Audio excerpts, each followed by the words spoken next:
Welcome to Gene and Mike do the New York Times crossword. Hi, I'm Jean. And I'm Mike. And today we are doing the crossword for Saturday, July 26th, 2025. So, on the last full day of our venture, Yes, would you say that this crossword soared? I would say that this crossword had a lot of amazing sounds in it. Oh, What do you think? I uttered a number of amazing sounds as I was trying to solve it. Oh, really? I honestly found it to be a little bit on the easy side. I did too. I looked at my times, and so quantitatively, it was a relatively straightforward Saturday. Yeah, it was. Certainly easier than Fridays. Yeah, definitely. It was a good crossword nonetheless. Mhm. But, I come into Saturday thinking, oh, I hope it's not going to be too hard. But then, if it's not hard enough, because I was looking at wordplay, and quite a few people were sort of annoyed that it didn't really test them. Yes. Well, it didn't have the long answers, the ones that run the length of the puzzle. Sometimes Saturday has like 6 or 8 of those. Yes. They have lots of them. But this did not. This had, relatively short answers for the clues. And that, I think, always makes it easier. Right. Oh. I mean, it started off with one across. That was pop singer Rexa, Yes. and that was Baby. BB. Or BB. And I knew that right away. Me and too. I thought, I didn't know the next one.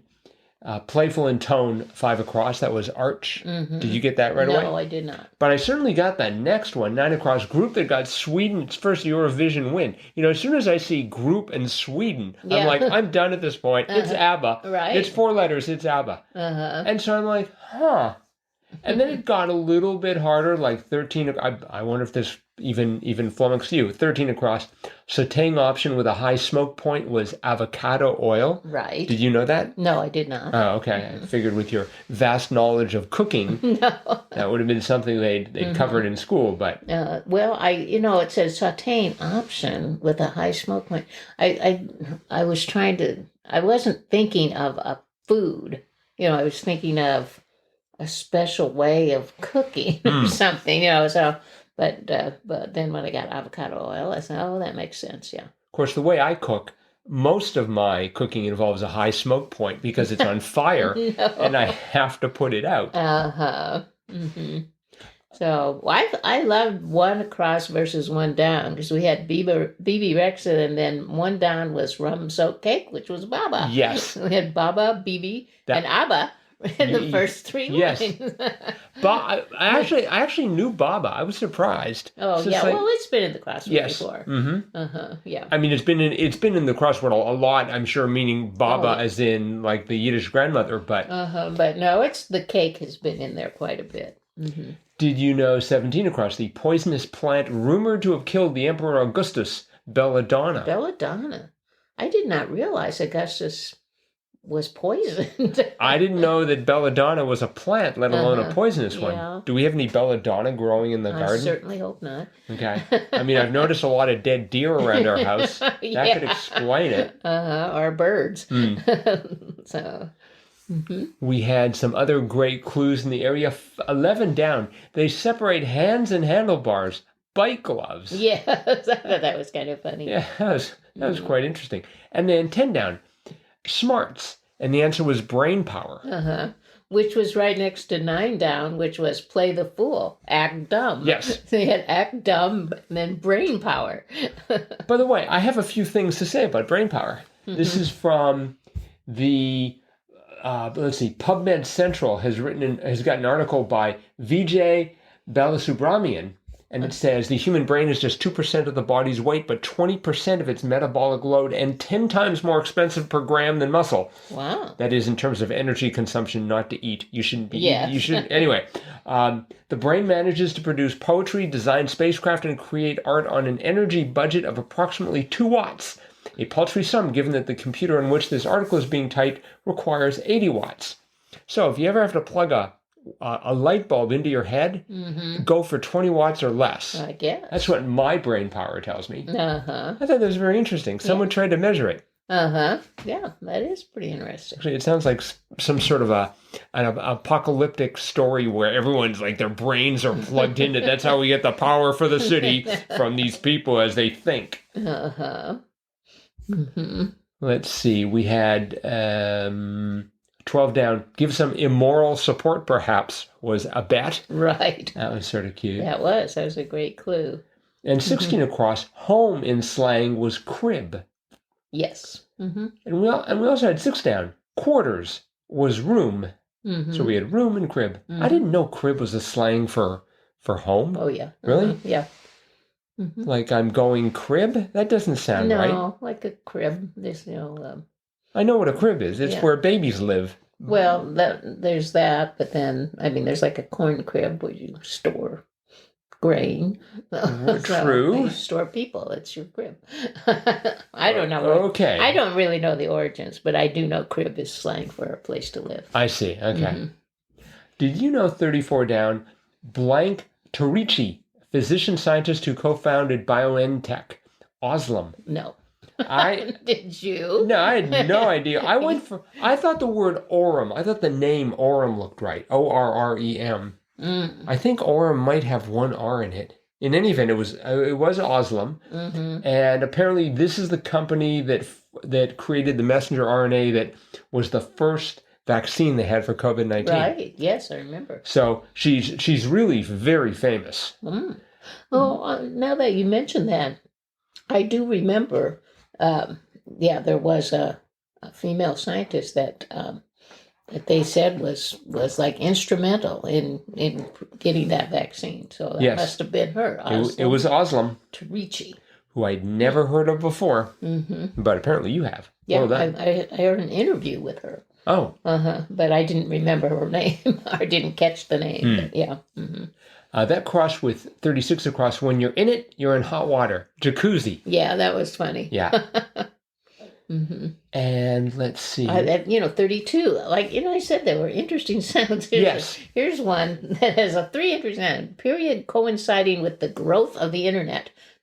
.com boom. Right. I was thinking of the .com bust. Oh. But yes, you're right, sound-wise. And with the jacuzzi, you can almost hear the sound of the jets. Right, yep. We had 37 across. 37 across was SG, short for school, that's home to the Mountaineers, WVU. West Virginia U. Yes. Did you know that? The Mountaineers. No, I did not know that was their mascot. I decided to look up West Virginia University, and I went to their achievements page, and I kept scrolling, waiting to see the sports. And apparently this is a real university, because I had to go all the way down to the bottom through a lot of really amazing things before I got to athletics. First thing they would like to point out, 94% graduation rate in athletics. Oh, well, that is quite an achievement. I mean, that's amazing. Wonderful. The WVU rifle team has won an NCAA record 20 national championships. Wow. So do not argue with the Mountaineers. Wow. They'll send their rifle team after you. The various universities I have worked for, I don't think any of them had rifle teams. Right. That must not be a Midwest sport. Yeah. I think at some of my universities they had ad hoc pistol teams, but they didn't advertise the fact. They just met Saturday nights. Let's see, what else was interesting here? They had 8 Mountaineers competed at the 2024 Paris Olympics, representing Australia, Canada, Nigeria, and the U.S. So that's pretty exciting. Yeah. And then I really need to look into this one. WVU's Mountaineer mascot won the Best Live Human Mascot Award from the National Mascot Hall of Fame. As opposed to what? The Best Dead Human Mascot? No, but like the mascot where we used to work was a bear cat. It wasn't, and it wasn't. I mean, there was a human inside the costume. I never don't spoil it for me. Thanks. I just assumed it was just an incredibly, something the biology department had come up with. We've trained him to be a mascot. Okay. But obviously, the Mountaineer, he must just be a person dressed in a costume. Or she, maybe it could be she. Right. I bet they have like people who come in and they quickly put up a wall and then the Mountaineer goes over it. That's probably how they won Best Live Human Mascot. Maybe. Actually, a whole bunch of people, they form like a human pyramid and he scales or she scales the human pyramid. That would be cool. Yes. I bet that's how they won it for sure. Anyways, that was the Mountaineers, more than you ever wanted to know about the Mountaineers. No kidding. Let's see. We had 49 down. 49 down was common guacamole ingredient. I thought it was 4 letters, so I thought, it's guac. No, I mean, that's the nickname of guacamole. It's right there in the title, guacamole. There must be guac in it. The answer was lime. Lime. Do you know what is a guac? What is a guac? I think it's a fundamental unit of matter, right? Quarks and guacs? No, that's quarks. That's quarks. Sorry.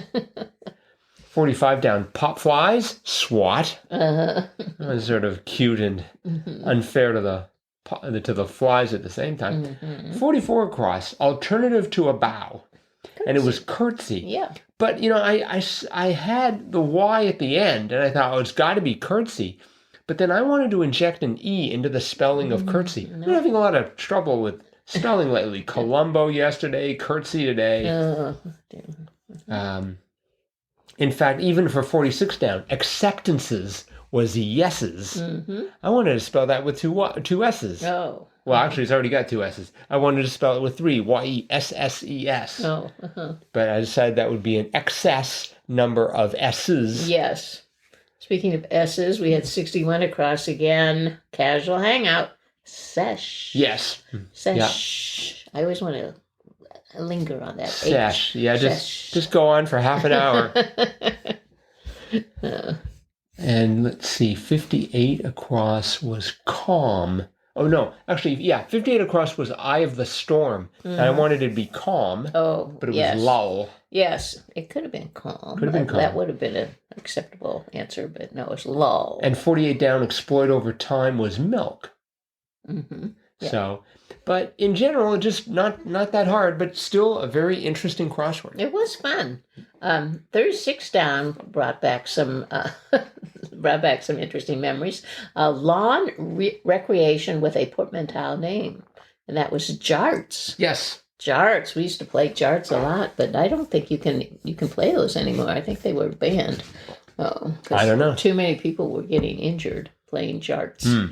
But yeah, we have every evening have a game of jarts. I'm waiting for it to become another Olympic sport.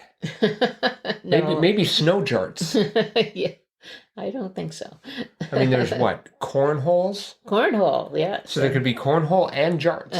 You can combine them. Cornhole was a much safer game. Well, here, you throw the beanbag and you try and hit it with the jart. Then all the beans would spill out. I really think the Olympic Committee needs to think about these things very seriously. That could be super dangerous. Yep. That would just increase the audience. You know it. Probably. All right. I think that is it for today. Sounds good. Thanks, everyone, for listening. Hope you're enjoying these podcasts. Let us know. crosswordpodcast@icloud.com. Sunday's crossword's already out. Yes. We're going to tackle it. Hope you will too, and we'll be back to talk about that crossword tomorrow. Bye-bye.